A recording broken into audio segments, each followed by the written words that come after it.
দর্শক, শুধু শেখ হাসিনা নন, শেখ রেহানা দুইজন মিলে দেশ ছেড়ে পালিয়েছেন। কোথায় পালিয়েছেন, কি অবস্থায় পালিয়েছেন তার একটি রিপোর্ট প্রথম আলো প্রকাশ করেছে। সোমবার বেলা 2:30টায় বঙ্গভবন থেকে একটি সামরিক হেলিকপ্টার শেখ হাসিনাকে নিয়ে যাত্রা করে। এ সময় তার সঙ্গে তার ছোট বোন শেখ রেহানা ছিলেন।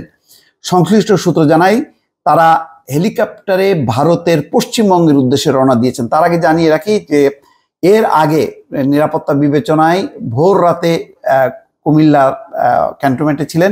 কুমিল্লা ক্যান্টনমেন্ট থেকে সম্ভবত তারপরে বঙ্গভবনে আসেন। সেখানে সোয়া একটার সময় রিজাইন দেন এবং এখন হেলিকপ্টারে করে শেখ হাসিনা এবং রেহানা দুইজন পালিয়ে গেছে। একেবারেই তার স্বৈরশাসনের একটা চূড়ান্ত লজ্জাস্কর একটি পরাজয় ঘটলো। সারা দেশ শুধু না, সারা বিশ্বব্যাপী কিন্তু দেখলো। যাই হোক, বার্তা সংস্থা এএপি বলছে শেখ হাসিনা ও তার ছোট বোন শেখ রেহানা গণভবন থেকে নিরাপদ স্থানে চলে গেছেন। শেখ হাসিনা যাওয়ার আগে একটি ভাষণ রেকর্ড করে যেতে চেয়েছিলেন, কিন্তু সেই সুযোগ তিনি পাননি। দর্শক, এখানে খবরে বলা হচ্ছে যে জাতীয় পার্টির সিনিয়র কো চেয়ারম্যান আনিসুল ইসলাম মাহমুদ ও দলটির মহাসচিব মুজিবুল হক চুন্নু সেনা প্রধানের বৈঠকে ডাক পেয়েছেন।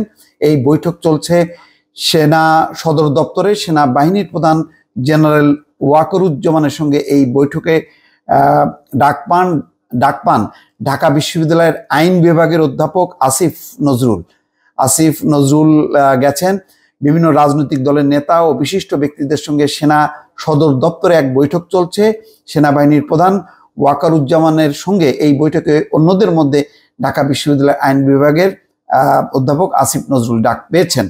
দর্শক, আজকে দর্শক নিশ্চয়ই বুঝতে পারছেন যে প্রথাগতভাবে আমি যেভাবে কথা বলি সেই জায়গা থেকে বের হয়ে আসতে হয়েছে।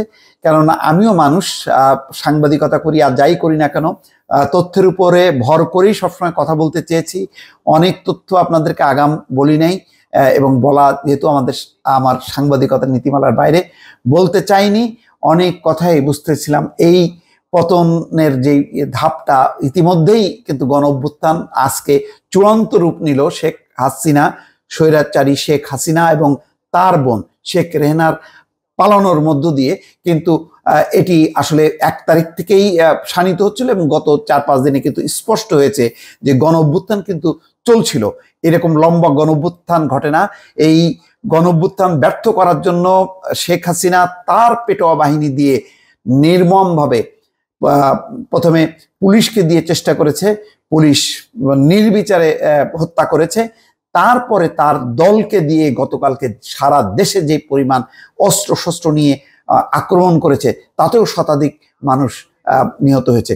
কিন্তু এত কিছুর পরেও কিন্তু স্বৈরাচারী হাসিনা কিন্তু টিকতে পারেনি। তাকে লজ্জাস্করভাবে ভাষণ দেওয়ার পর্যন্ত সময় তিনি পাননি। তার বোনকে নিয়ে তাকে পালিয়ে যেতে হয়েছে। বাংলাদেশে এইরকম পরিণতি আর কারোর হয়নি, যে পালানোর পরিণতি। আজকে সারা বিশ্ব দেখলো, দেশবাসী দেখলো স্বৈরাচারী শেখ হাসিনা পতন, এবং এই পতনের মধ্য দিয়ে তার দলকে তিনি চরমভাবে একেবারে ধ্বংস করে দিলেন। অর্থাৎ যেই দলকে ঘিরে এবং নানা রকম নাটক, নানা রকম অভিনয়, বঙ্গবন্ধুর কথা উচ্চারণ করে, স্বাধীনতা মুক্তিযুদ্ধের কথা বলে দেশকে যেভাবে বিভক্ত করে ফেলেছে, মুক্তিযুদ্ধকে ধারণ করে সেই মুক্তিযুদ্ধের পতাকা, বাংলাদেশের পতাকা নিয়ে মানুষ কিন্তু সেই পতাকা দিয়েই কিন্তু তার শাসনের অবসান ঘটালো। অথচ মুক্তিযুদ্ধকে নিয়ে জাতিকে বিভক্ত করা, তার দল হচ্ছে মুক্তিযুদ্ধ আর বাকি সব রাজাকার, এমন একটি কনসেপ্ট তৈরি করে শেষ পর্যন্ত কি হলো? এখন ঢাকার রাজপথে শুধু উল্লাস আর উল্লাস চলছে। দর্শক, আমরা নিশ্চয়ই আশা করব যে সেনাপ্রধানের সাথে যে বৈঠকটি হচ্ছে বিভিন্ন স্তরের বিশিষ্ট ব্যক্তিদের, তার থেকে একটি রেজাল্ট আসবে এবং আবার নতুন করে বাংলাদেশ পথ চলতে শুরু করবে। ভালো থাকবেন। আল্লাহ হাফেজ।